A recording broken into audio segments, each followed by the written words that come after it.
the Final Four. The following is a Learfield presentation of the Oregon Sports Network. And Oregon is going to play in the national championship game. This is Duck Insider. We need to get community. We need this thing to be bigger than just our little circle of players and coaches. Are you kidding me? Touchdown, Oregon. With 2 seconds on the clock. He hits it! That's the bigger picture in this thing, allowing the community to celebrate the hard work, blue-collar mentality this group brings to the table. And the Ducks have won it. The Ducks have won. We get to struggle together, and we get to have joy together. The Ducks are Pac-12 champions. I am so proud right now to be the head coach at Oregon. Oregon's a Fiesta Bowl champion in a 12-win season.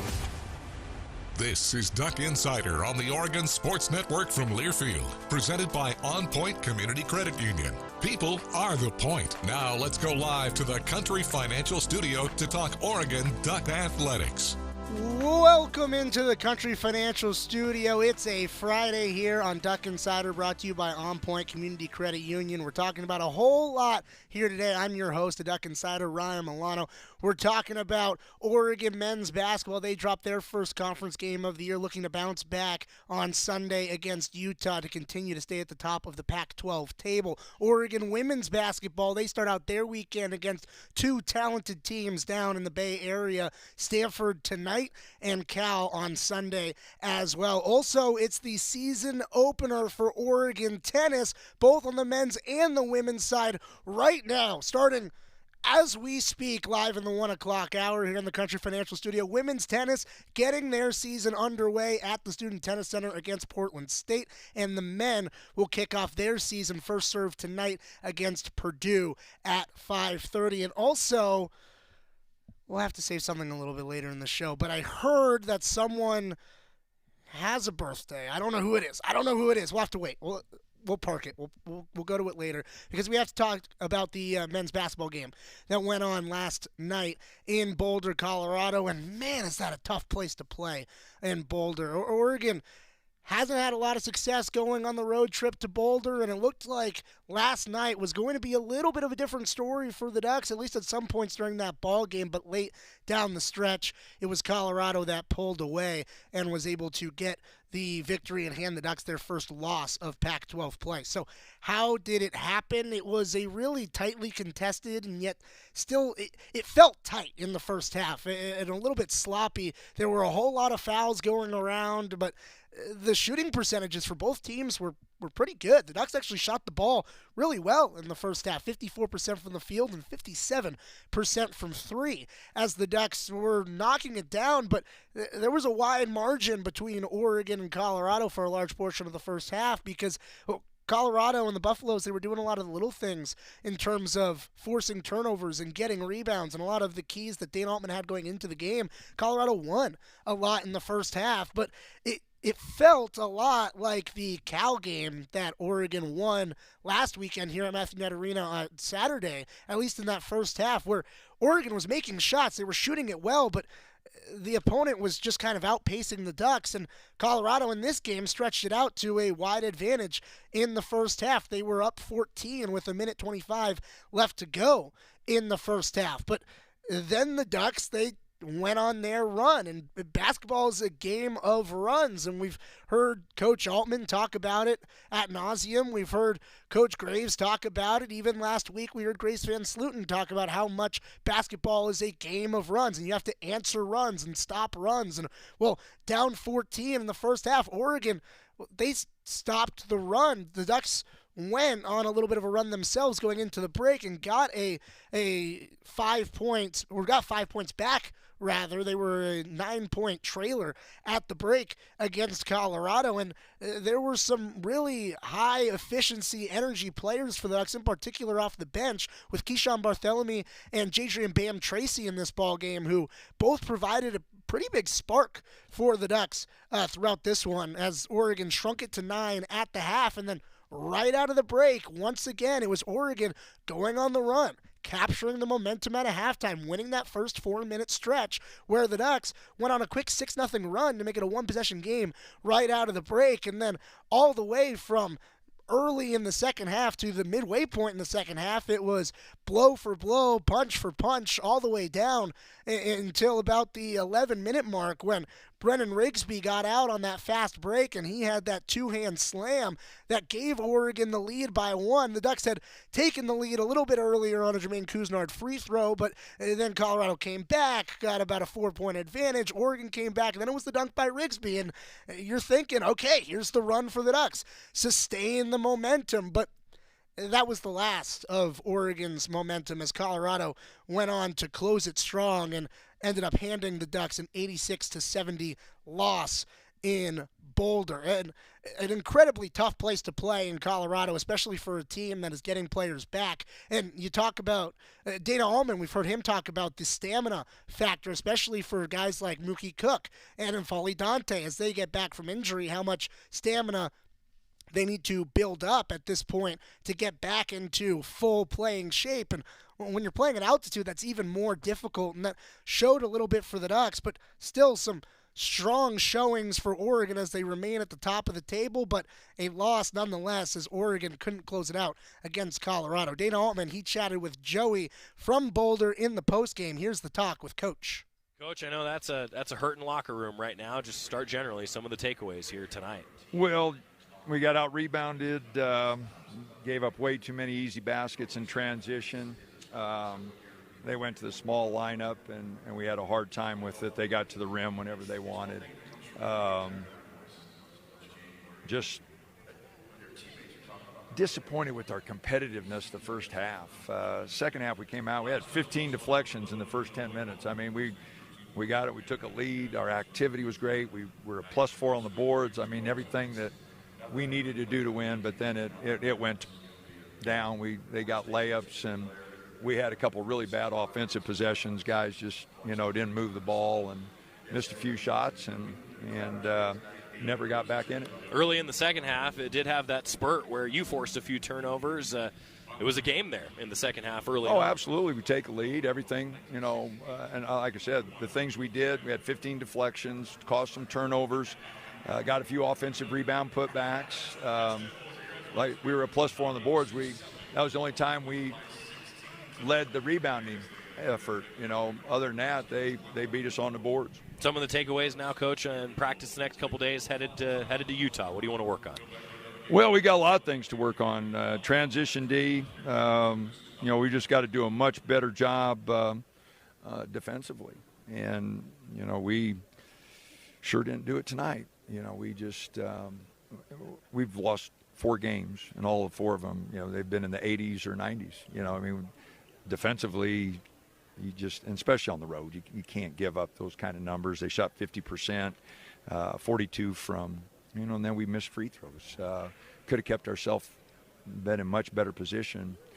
We were 6 for 12 at halftime. They were 11 for 12, and it's a 9-point game, and we hit a few more free throws, and it's a lot tighter. And then when we take the lead, we're in better position, and so they went 18-21 from the line, and we went 10-17 with a couple front ends. So again, free throw shooting, and we've been doing a good job. We shot 75% in conference play. Utah coming up on Sunday. Coach, thanks for the time and appreciate it. We'll catch up with you then. All righty, thanks. You heard Coach Allman, a lot to work on for Oregon as they move through the weekend, and it's a little bit of an abbreviated weekend for the Ducks as you expect a Thursday-Saturday matchup in Pac-12 play. Oregon actually will play against the Utes on Sunday, so a longer trip out to the mountain schools for the Ducks as Oregon will play Utah at 12 noon on Sunday. Actually, the same time tip for the men and the women on Sunday as the women will play against Cal and the men will play against Utah. There'll be individual streams for both games on the Go Ducks Audio Varsity app if you want to listen to both Chris Clayton and Joey as they do that Sunday game together. Of course, you can hear Chris tonight at 7 o'clock when the Ducks take on the Cardinal of Stanford. Pregame show starts at 6:30 on the road there from Stanford. But Oregon, on the men's side of things, playing Utah on Sunday. And just a little preview about this game. After the loss to Colorado, the Ducks dropped 7 spots in the net rankings. So from 50 to 57, Oregon still in that top 60, still right around where you want to be as a team to be considered as an at-large for March Madness down the road if Oregon can continue to sustain where they're at this point in the season. But Utah, they're in really good shape if you look at the net rankings. They're sitting at 21 after a win against Oregon State yesterday. So the Utes, they are continuing to keep strong momentum through their season. It's a pretty good Utah team. Actually, Oregon's had a lot of success against Utah in years past. The Ducks 22-3 against the Utes all time. Oregon's won 11 straight against Utah, 21-1 in the last 22 against the Utes are the Ducks. So a whole lot of historical recent history momentum for Oregon in this series, but don't get it confused. This is a good Utah team, and it's going to take a strong effort from the Ducks to match up, because an opportunity to salvage the weekend is on the horizon for Oregon on Sunday, where the Ducks still at the top of the Pac-12 standings. Now Oregon at 5-1. The Arizona schools chasing behind at 4-2 for both Arizona and Arizona State. So Oregon still, after this weekend, can maintain first place in the Pac-12 if they beat Utah, and that's regardless of the results for the Arizona schools as they go and play against the LA schools this weekend. This is a Utah team that is experienced. Everyone in their starting lineup is an upperclassman, and so it's a pretty unique Utah team that they're bringing in, and they've had a lot of success early in this season, especially in the non-conference, at generating high-quality wins. And in conference play, they've had a few losses in conference, but no real bad results, so to speak, in conference play. So a tough test for Oregon coming up on the road in Salt Lake City. That game is going to be at high noon on Sunday against the Utes. Joey will have the pregame show starting at 11:30 on the Oregon Sports Network. All right, we got to shift gears. Women's basketball, they got two big wins last weekend. They're going into tough tests down at the Bay. This weekend, we're talking about it all as Kelly Graves, Grace Van Sluten, and a few others, they break down what happened for Oregon women's basketball and what the women need to continue to do to have success over the weekend. All that and more after this timeout on Duck Insider on the Oregon Sports Network from Learfield. As a local community credit union founded by teachers, OnPoint is committed to supporting the students and faculty at the University of Oregon. And on game day, we're right there with you, on the field, in the bleachers, and in the classrooms. Drop by our local branch today and discover the many ways OnPoint can help support your financial well-being. OnPoint Community Credit Union. People are the point. Federally insured by NCUA. Equal housing opportunity. Hey Duck fans, we're all about protecting our home turf here in Eugene. You should do the same for your home with Country Financial Insurance. Most home insurance doesn't account for inflation, but with Country Financial, yours can. If something happens to your home, make sure you can rebuild the same house in the same place. Call a local representative or 866-COUNTRY and get a solid defense for your home. Home insurance policies issued by Country Mutual Insurance Company, Country Casualty Insurance Company, or Country Preferred Insurance Company, Bloomington, Illinois. Property must meet age and condition requirements, which vary by state. This is Duck Insider. Duck Insider on the Oregon Sports Network from Learfield. When it comes to making plans, you are the best. What about those round trips, which are perfect on your way there and perfect on your way back? Or those meetings with friends, surprise parties, camps, birthdays. The same way you plan for the important moments, start planning to protect you and your loved ones from a natural disaster. Sign up for local weather and emergency alerts. Prepare an emergency kit and make a family communications plan. Get started at ready.gov/plan. Brought to you by FEMA and the Ad Council. My name is Teresa Barber. I was in the United States Navy, and I served overseas in the Middle East and Africa. Early on in my career, I had a commander that taught our suicide prevention training, and the very next day, he took his own life. 90% of suicide attempts involving a gun are fatal. My way of continuing my service is to help protect my community by being a responsible gun owner and by storing firearms safely. Store all your guns securely. Help stop suicide. Brought to you by End Family Fire and the Ad Council.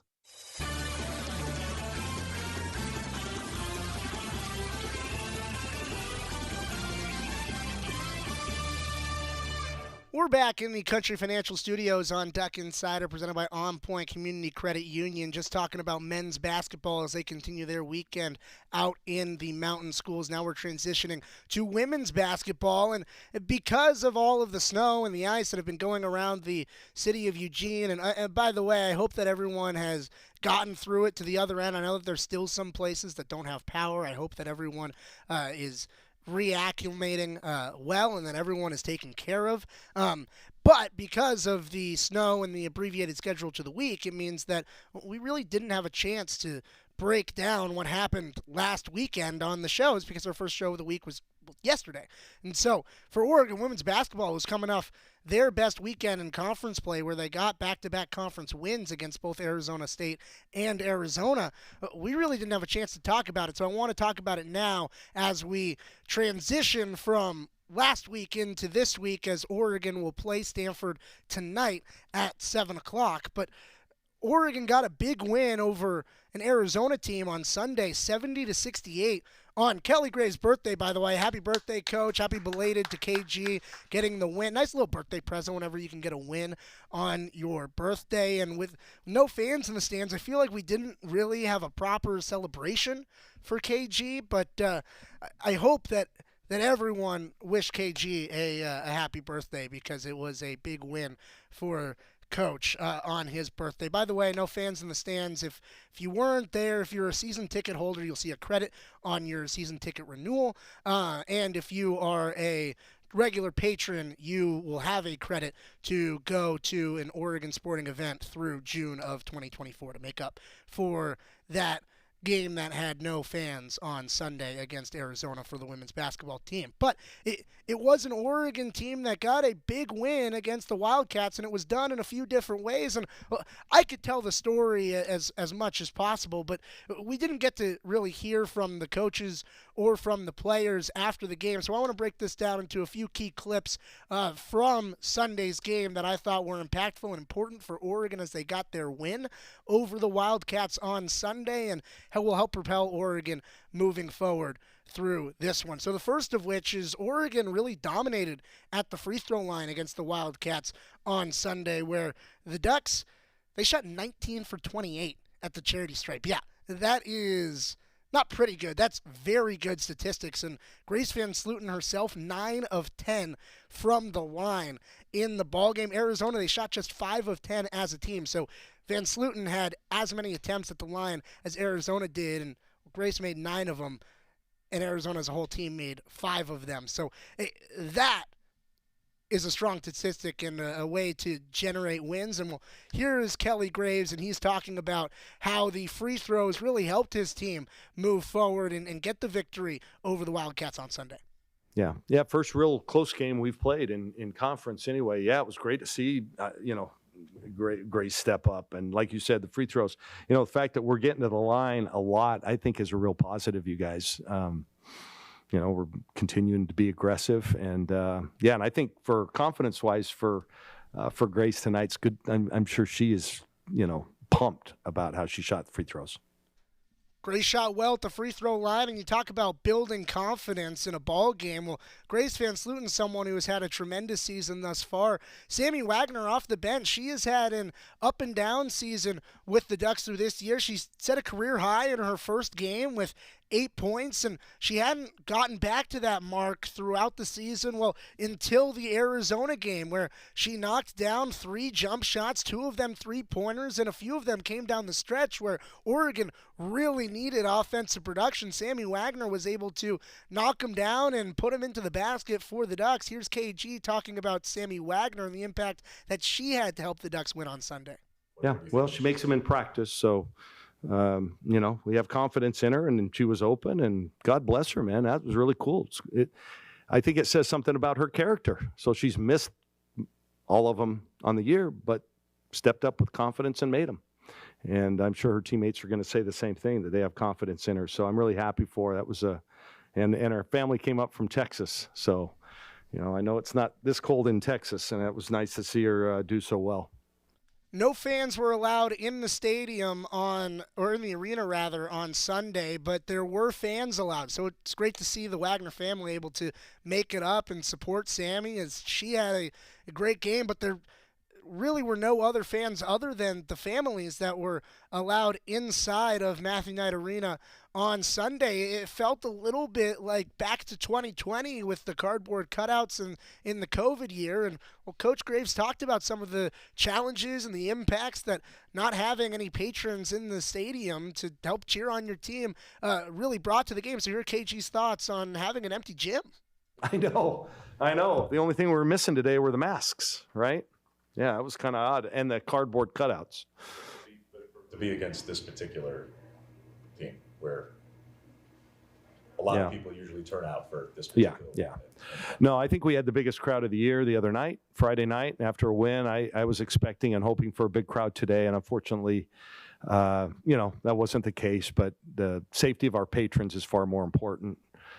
We have an older clientele, so to speak, and that ice is, can be really tough. But it's unfortunate because they would have been treated to a great game by two really good teams.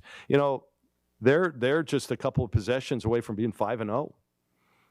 So that's going to prove to be a good win. They've had 5 close contests, and so they're more equipped to play that kind of game. But I was really proud of how we stayed composed.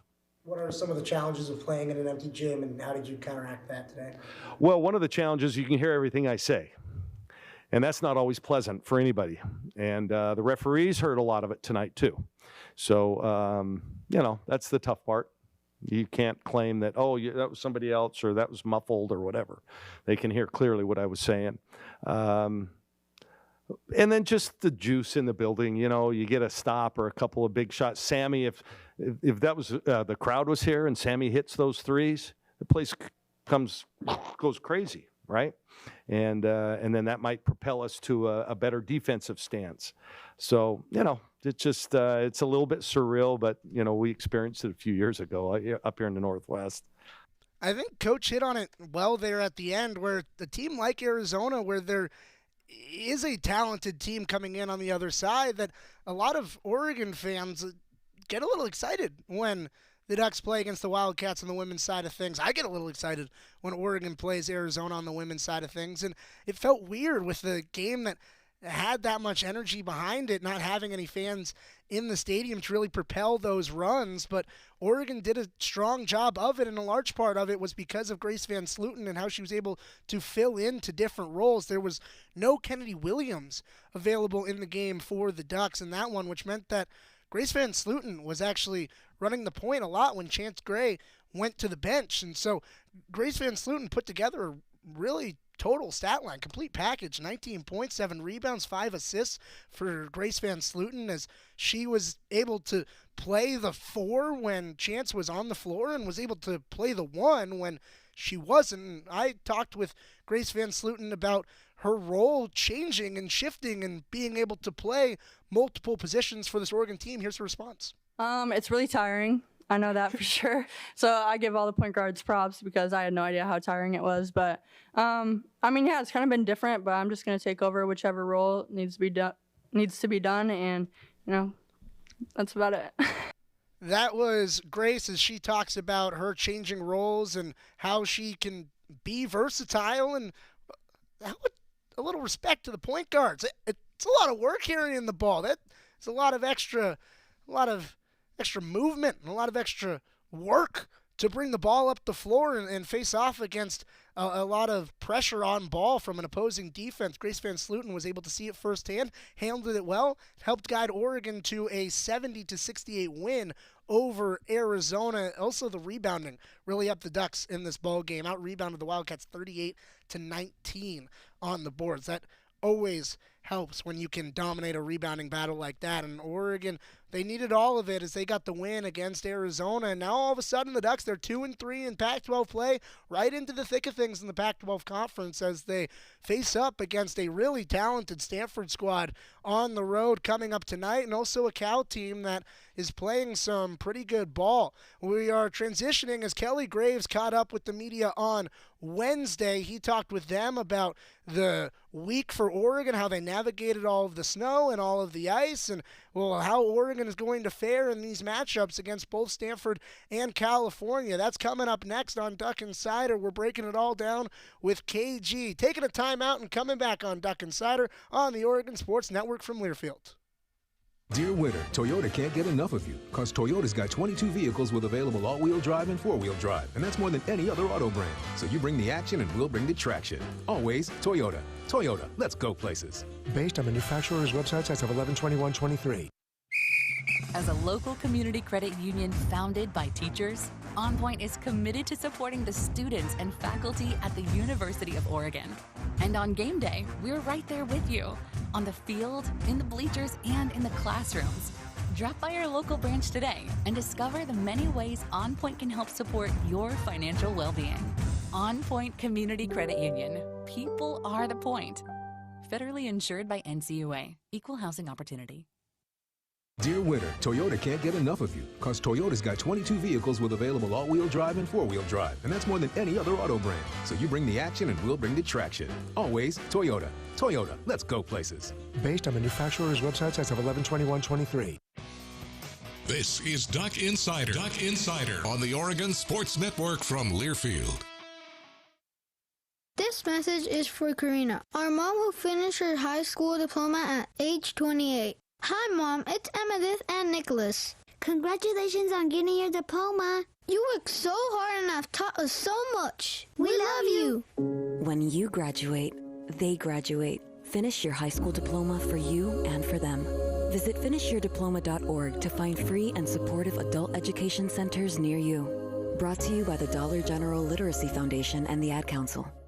And here's Heather with the weather. Well, it's beautiful out there, sunny and 75, almost a little chilly in the shade. Now, let's get a read on the inside of your car. It is hot. You've only been parked a short time and it's already 99 degrees in there. Let's not leave children in the back seat while running errands. It only takes a few minutes for their body temperatures to rise, and that could be fatal. Cars get hot, fast, and can be deadly. Never leave a child in a car. A message from NHTSA and the Ad Council.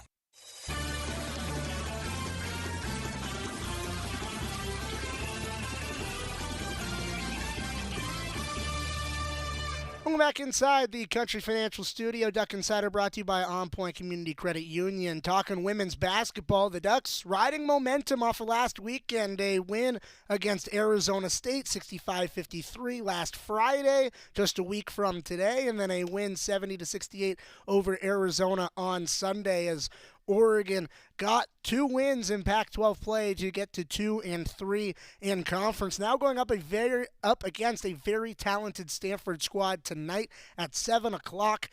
It is going to be a 6:30 pregame show on the Oregon Sports Network for Chris Clayton down there at Stanford. It's the 8th-ranked Cardinals, so a very difficult test in front of Oregon going up against a top 10 team on the road with a very talented player like Cameron Brink on the other side of things. But it's an Oregon team that has played well as of late and has given some tough competition, in particular to a USC team 2 weeks ago on the road that was a top 10 team. Oregon went all the way down to the wire. So the Ducks have played in competitive games against top-ranked teams and given opponents a real challenge. It's a Stanford team that is a well-rounded squad, both offensively and defensively, but some of their defensive and rebounding metrics, some of the best in the Pac-12. But Stanford is coming off of a loss, their first loss of conference play in their last game against Colorado, so a chance for Oregon to continue to ride their upward momentum where Stanford might have some downward momentum, an opportunity for Oregon to capitalize against the Cardinal and a very talented Cardinal team at that. Kelly Graves, he met on Zoom as none of the media members were able to get to Matthew Net Arena, safety reasons with all of the ice on the road throughout the week. Coach talked with the media on Wednesday, breaking down the game, the matchup, and the week for Oregon. Here's KG talking to the media. Coach, you've got ton of huge games kind of. What are you guys really looking at in those games that you can capitalize on in practice? Like, how are you preparing for it? Well, we're preparing the same way we do for every game. Today's our big kind of preparation day, getting after it, both ends of the court. We walk through a lot of stuff on the day before a game.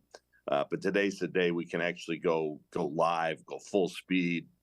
And, a lot of things. We try to incorporate a lot of the principles that we're going to see throughout the weekend. So we'll work on a little bit of Cal stuff, a little bit of Stanford stuff, without telling our team, this is Cal, this is Stanford. So just the principles that we're going to have to incorporate defensively during the week.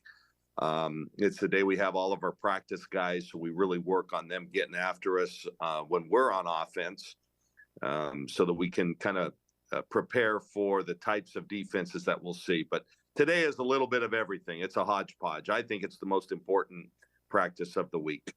Hey, Coach, coming off those 2 wins over the Arizona teams, how do you get the girls to keep a level head going into these more difficult opponents? Well, we're going to keep a level head. That's my job. I mean, we're still 2-3 in conference, so it's not like we're 5-0 and maybe looking past Stanford, for crying out loud.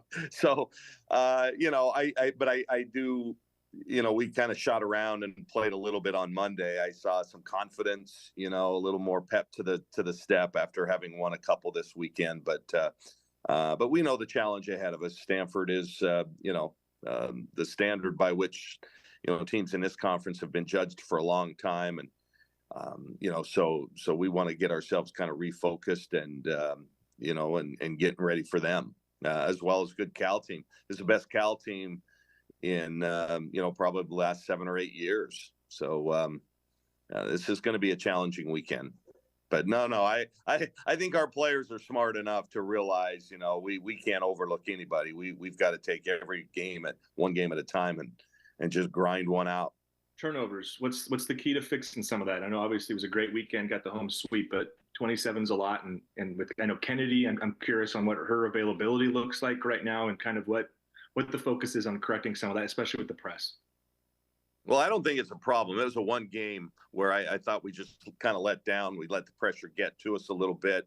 And that's unfortunate. We had a few against UCLA as well, but the other 3 games in conference, we've been in, barely double digits. So I don't think it's a problem overall. We just have to do a better job when we play against teams with significant, to put pressure on the basketball. Yeah, Kennedy hurt, not having a secondary ball handler. We had Grace Van Sluten running the point a lot of times, just so that Chance didn't have to do it for 40 minutes. We have some drills in practice. We're going to go live. We haven't had the practice guys yet, really. So I think just having them be able to simulate putting pressure on us and denying, that the next pass, things like that, I think will help us with those turnovers. But again, I think if you look at how we've been doing turnover wise, it's been really coming down over the last month or month and a half even. Kelly Cameron Brink, obviously you've played her a lot. She had a triple-double against Philly last season. What's going to be the key to better limiting her this season? Well, we actually had overall some success against her. You mentioned, she had a great game against us, last year. But, listen, all we can do is just try and stay between her and the basket, do a better job of blocking her out. I mean, she's a great player. She's going to be, a top 3 pick in next year's draft if she decides to go. Just something you got to focus on.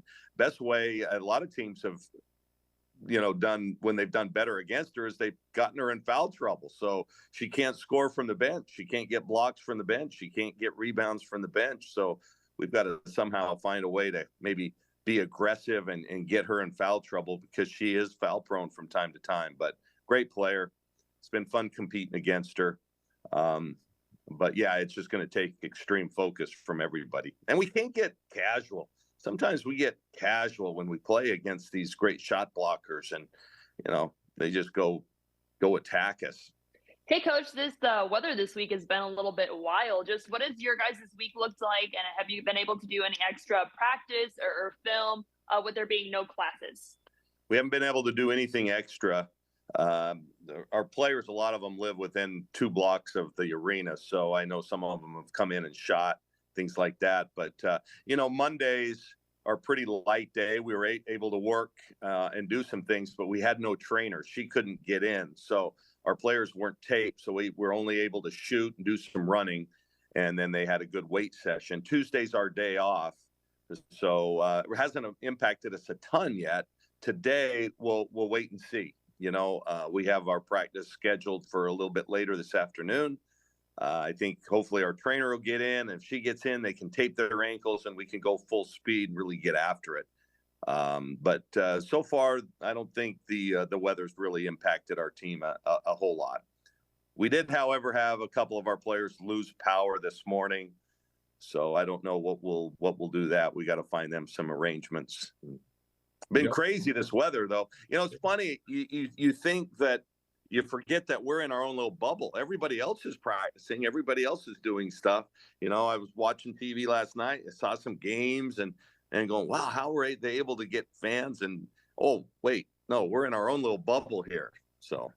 Yeah, so you guys are 5 games into conference play now, and you have all of non-conference to look at as well. How satisfied have you been with the defense this year, especially that zone you guys have been running?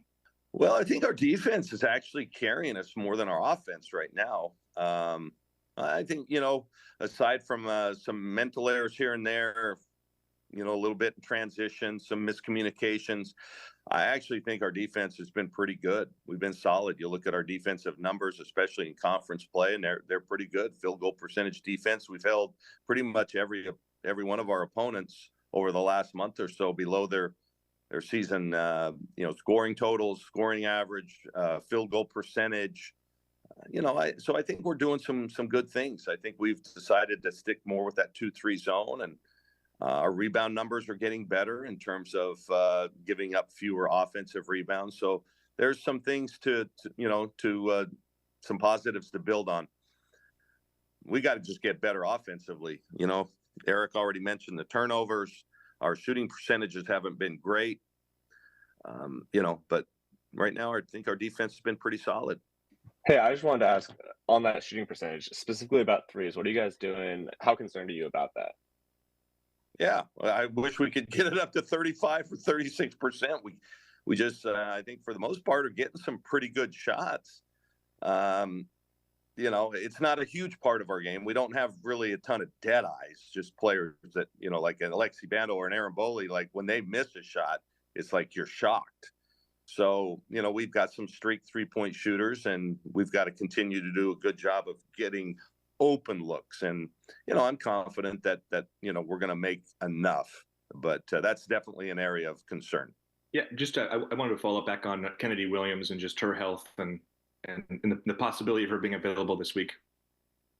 Yeah, I'm sorry. I didn't mean to duck that. I actually don't know, Eric. I'll know more today. In an emergency, we could have used her the other day. I just didn't feel like, we needed to at that point. Let's get some extra days of rest. But she didn't do anything on Monday. Yesterday was our day off. I didn't see anybody yesterday. We were only in for a few minutes because of the weather ourselves. So, and the trainer hasn't told me anything different. I don't know if she's evaluated her yet or not. Some things to work on for Oregon women's basketball as they try to address what went well in the wins over the weekend and apply them to this weekend as Oregon is in action tonight against Stanford at 7 o'clock, 6:30 pregame show with Chris Clayton on the Oregon Sports Network. And hopefully the Ducks can get Williams back and have an even fuller bench for Oregon in this ball game. We still have a lot more to talk about with KG. We're going to get to all that next after this break. You're listening to Duck Insider on the Oregon Sports Network from Learfield. Dear winter, Toyota can't get enough of you because Toyota's got 22 vehicles with available all-wheel drive and four-wheel drive, and that's more than any other auto brand. So you bring the action and we'll bring the traction. Always Toyota. Toyota, let's go places. Based on manufacturer's websites as of 11/21/23. Hey Duck fans, we're all about protecting our home turf here in Eugene. You should do the same for your home with Country Financial Insurance. Most home insurance doesn't account for inflation, but with Country Financial, yours can. If something happens to your home, make sure you can rebuild the same house in the same place. Call a local representative or 866-COUNTRY and get a solid defense for your home. Home insurance policies issued by Country Mutual Insurance Company, Country Casualty Insurance Company, or Country Preferred Insurance Company, Bloomington, Illinois. Property must meet age and condition requirements, which vary by state. Dear winter, Toyota can't get enough of you because Toyota's got 22 vehicles with available all-wheel drive and four-wheel drive, and that's more than any other auto brand. So you bring the action and we'll bring the traction. Always Toyota. Toyota, let's go places. Based on manufacturer's websites as of 11/21/23. This is Duck Insider. Duck Insider on the Oregon Sports Network from Learfield. The possibility of lung cancer can be pretty scary, especially if you're one of approximately 8 million current or former smokers at high risk. That's why SaveByTheScan.org wants you to know that now there's a breakthrough low-dose CT scan that can detect lung cancer early, and it only takes 60 seconds. You stop smoking, now start screening. For an easy quiz to see if you're eligible, visit SaveByTheScan.org. It could save your life. SaveByTheScan.org is brought to you by the American Lung Association's Lung Force Initiative and the Ad Council. Adopt US Kids presents What to Expect When You're Expecting a Teenager. Learning the lingo. GOAT, G-O-A-T, acronym, stands for Greatest of All Time. As in, spaghetti sandwiches for dinner? They're my fave. Dad, you're the GOAT. You don't have to speak teen to be a perfect parent. Thousands of teens in foster care would love you just the same. Visit adoptuskids.org. Brought to you by the U.S. Department of Health and Human Services, Adopt U.S. Kids, and the Ad Council.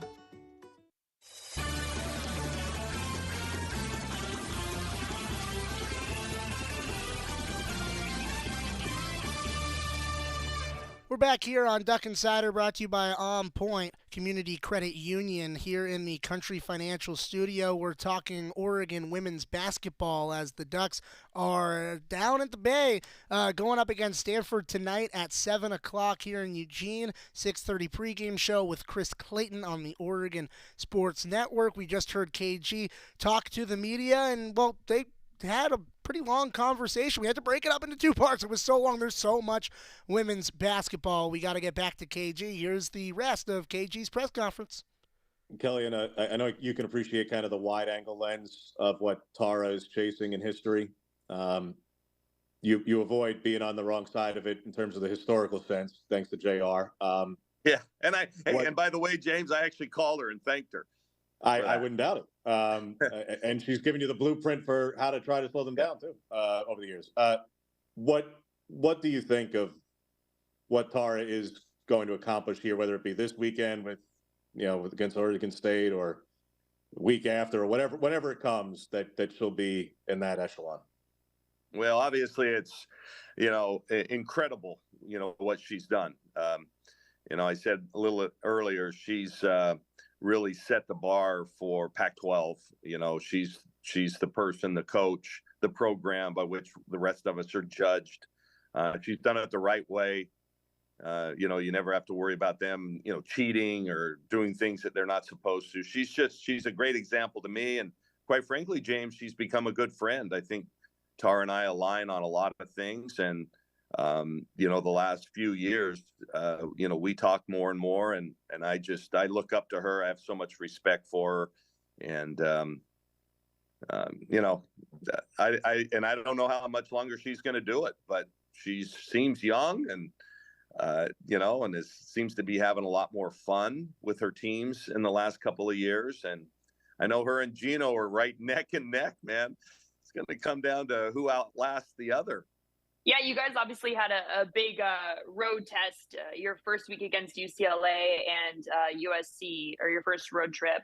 Just what do you think the team has kind of learned from that experience that you guys are taking into this weekend? Well, the second part of that road trip, when we had the entire team, we played USC quite well. So I think we and then the Oregon State game, we played well for a half, and UCLA, we had some decent moments. So we played okay on the road. I think that this last weekend will really help us in terms of our confidence. But we know the challenge ahead of us. And listen, it's tough to go down there at Stanford and play and win. I mean, we've been fortunate to win a few games down there, but this is going to be a challenge. No question about it. But I think we're in a good headspace. I think our players are confident. We're starting to establish, and our players are starting to execute their roles, understand their roles a little bit better. And so, let's go down and just let it fly, see what happens. So at the beginning of the season, you guys were taking quite a few 3-point attempts per game, and that's kind of decreased in the last couple of weeks. I was wondering if that was like a specific game plan adjustment, or if that was at the beginning of the season more of just like an experimentation in non-conference, see what you have in regards to three-point shooting. Well, we want to get the best shot every time down. We want to get our shot. And if you're not shooting it all that well, lots of threes is, not the best shot we can get sometimes. So I think we're just being more patient. Our shot selection has gotten better. It's just part of growing up as a team. Now, if we were making 35 to 40% of our threes, you would see the number of our threes go back up. It's just, but we've got some pretty good inside players and players that can get to the rim. So that's kind of, where we've gone. Kind of curious on the rotation, the starting lineup. I don't know if we talked a lot in detail just since conference play has kind of gotten rolling here. You've stuck with the same five. Is that something you feel pretty comfortable with the rest of the way? And I know you were kind of thinking a lot about the bench and kind of how it melded. Do you feel like you've got some answers here in terms of the right 3 or 4 players that kind of spell you for 15 minutes like that? Yeah, I think we're developing a nice rotation. We've had some relative success with that taller lineup to start. We've started games well, and then off the bench, it's been Kennedy Williams. Sarah Rambis has really, inserted and earned more time, and a solid sixth or seventh player. And then Sammy Wagner came in and helped us. So I think we see that as kind of our top 8 or 9. Priscilla Williams has given us some quality here and there. So yeah, I think we're pretty set there. And then, quite frankly, Ula Chamberlain, there are going to be opponents where she can give us a little bit more. And she is one player that really shoots the three well, Bella Hamill as well. So yeah, I think we're pretty set on what we've done. I think our kids are, executing their roles quite well. You mentioned Bella, Kelly. We hadn't talked about her in a while. The three-point shooting was the one major asset. She hasn't been as big a factor. I know it's a big step up in competition and longer defenders. Is that the biggest hurdle? Is that she's just having a harder time with the defenders in that sense? And then Grace had started the year a little bit from 3, but until Sunday, I think it had been several weeks since she had. Is that just not something you want to see her add to her game? Because you mentioned the inside game is kind of her strength. Well, I know Grace is really working at her perimeter game, the 3-point game. And if she wants to be a pro, and I think she's headed that way, then she's going to have to be, somebody who can consistently knock that down. She just hasn't in a game yet. She hasn't had a ton of opportunities. And, sometimes your confidence wanes a little bit if you don't get a ton of opportunities. So she's been able to get it done around the rim. But yeah, we've got to find somebody consistently that can knock down some threes. Otherwise, teams will continue to shrink that defense and play Philly and Grace tougher around the rim. And Chance take away some of her driving lanes. But so Bella can be important in certain situations. Same with Ula. Same with Priscilla. They just with their opportunities, they're just going to have to make the most of it. Knock some of those down. You guys got a lot of questions today. You guys bored? Oh yeah, dude. It was just can't go outside, right? I just want to ask a little bit broader question. Just with what you've seen kind of from your non-conference schedule and your conference schedule, what is like the goal for your next month of the season? Where are you guys at with that? Well, I think number one, given the difficulty of the conference, we need to take care of business at home. Win the games we're supposed to win. I thought we did that this last weekend. Those were 2 kind of must wins for us, and we took care of business. But I think big picture, we just got to continue to improve. I mean, we are who we are. We're certainly not the most talented team in the conference, but we're good enough. We're good enough to beat anybody really on any given day. Some of those days we're going to have to play almost perfect, but we can do that. We've shown that we can play good basketball. So all I can ask is we continue to compete. We continue to, work hard, and we continue to improve.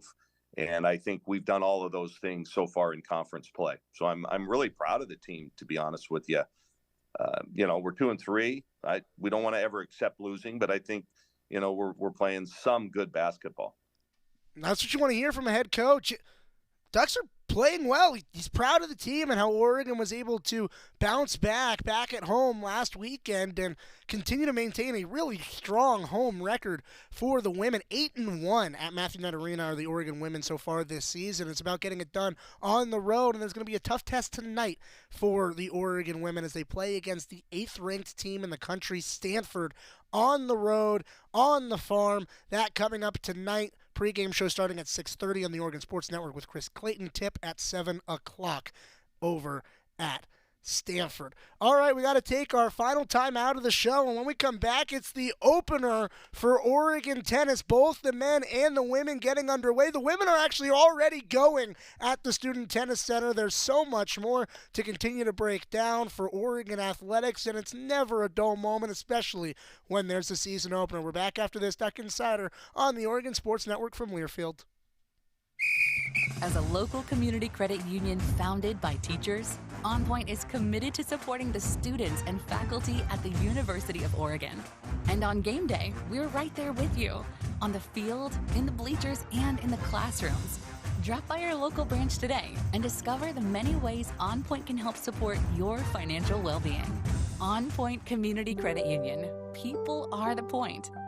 Federally insured by NCUA. Equal housing opportunity. At Shadow Hills Country Club, we're more than just an award-winning golf course and practice facility. Our events team offers all-inclusive event pricing that allows us to take care of all the details while you enjoy your event. Our indoor and outdoor venues offer you a wide variety of fully staffed options that put the focus on you. From weddings to business and social events, at Shadow Hills Country Club Events Center, you get the benefits of a resort atmosphere and amenities in a peaceful country setting, just minutes from downtown Eugene. Call for a tour today or visit shadowhillsevents.com. This is Duck Insider, presented by OnPoint Community Credit Union on the Oregon Sports Network from Learfield. What is dedication? My biggest fear in the middle of my addiction was that my kids wouldn't have a father. And I started thinking, you know what? This isn't my story. I definitely had to become a better man to be a better father. It's important to me that my kids are empowered and truly believe that if they can think it, they can do it. That's dedication. Visit fatherhood.gov to hear more. Brought to you by the U.S. Department of Health and Human Services and the Ad Council. This is your captain. We are going to be experiencing some slight turbulence. Please fasten your... Oh, hold on. Just got a video of my cat. Imagine the pilot of an airplane was as confident as you are texting and driving. Seems kind of crazy when you put it like that. Visit StopTextStopWrecks.org. A message brought to you by the National Highway Traffic Safety Administration, Project Yellow Light, and the Ad Council.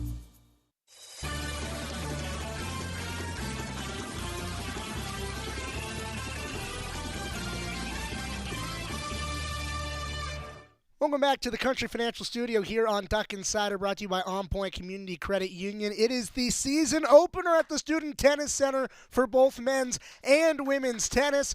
Oregon women's tennis against Portland State got underway at the top of the show. If you're live with us here in the 1 o'clock hour as they play Portland State. The men were originally scheduled for a doubleheader today against Eastern Washington and Purdue. Instead, Nils Schielander's squad getting thrown into the fire. It's only going to be Purdue. Nils Schielander was on the show with Joey on Thursday of last week, talking about the season, breaking down the matchup and how a doubleheader would help prepare them for Purdue. Well, it might not matter for Purdue because there's only going to be one match today for the men's tennis team because of the cancellation of the earlier match due to the weather, but there will be a doubleheader coming up on Sunday for the men's team, so I think it's still pertinent. Nils Schielander talking with Joey Mack over the weekend. Bert was with him too. Here is the conversation between Nils, Joey, and Bert. You often have to do that, like multiple matches, different opponents in a weekend. Yeah, I mean, I think next Friday is perfect. We have a lot of newcomers. We got Purdue coming in Friday night, and you know, Coach Young has done a great job with that roster. He's in his second year and has overhauled the whole team, and they're going to be very legit.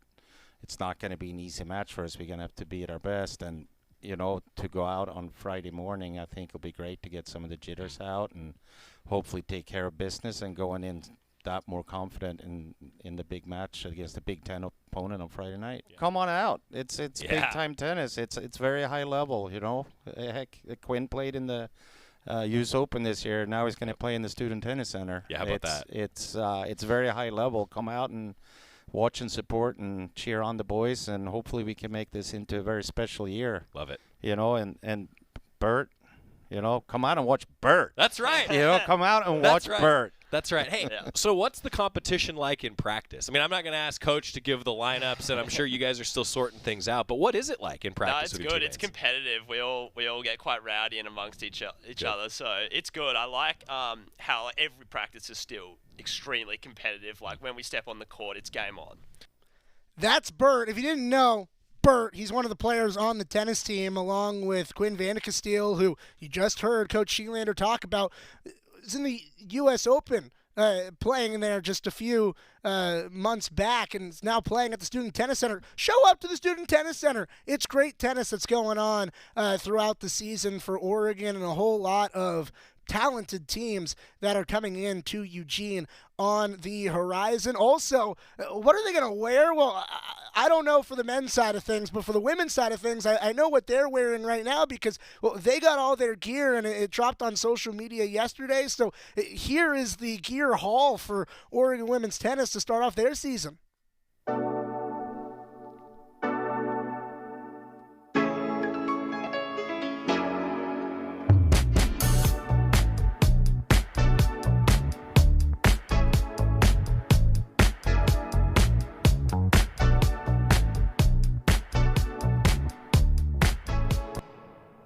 Those are the uniforms that Oregon Women's Tennis is wearing right now at the Student Tennis Center. If you're live with us on YouTube or Facebook, we've got a whole bunch of other things going on, like a new addition for Oregon Volleyball. Congratulations to Matt Ulmer's squad, adding in the Big West Player of the Year, Michelle Owabede, an outside hitter from UCSB, helping to round out the roster for Oregon Volleyball. Whenever you add a conference Player of the Year, yeah, always great. Also, I mentioned at the top of the show, it's someone's birthday. Happy birthday, Joey Mack! Yeah! Not here in studio with us, unfortunately, on the road trip with the basketball teams, but happy birthday, Joey. Everything you do here at the Oregon Sports Network, always killing it, and I hope to see you soon, my friend. Everyone go and wish Joey an absolutely phenomenal birthday. Is he one? Is he two? I'm not going to tell you. That's his. He's got to tell you himself. It's not my job to tell you. All right, the schedule as it will pertain for Oregon sports as we work through the weekend. Tennis, that is going on at the Student Tennis Center right now for the women. It'll be going on later today at 5:30 for the men against Purdue. Also a doubleheader for the men against Pacific and Seattle on Sunday. For the women, they play tonight, 7 o'clock against Stanford, 6:30 pregame show with Chris Clayton on the Oregon Sports Network. And both basketball teams play Sunday at noon. The men versus Utah, the women versus Cal. It's a packed weekend. That's our show. Go Ducks. Into the building for the first time after the shooting. It was crippling, but it had to be preserved. In response to the Pulse nightclub shooting that affected the LGBTQ community, Barbara Poma, owner of Pulse, founded the One Pulse Foundation to honor Pulse victims and survivors. If you're an ally of this community, speak out. There are more of us together than apart. It is the power of love in its rawest form.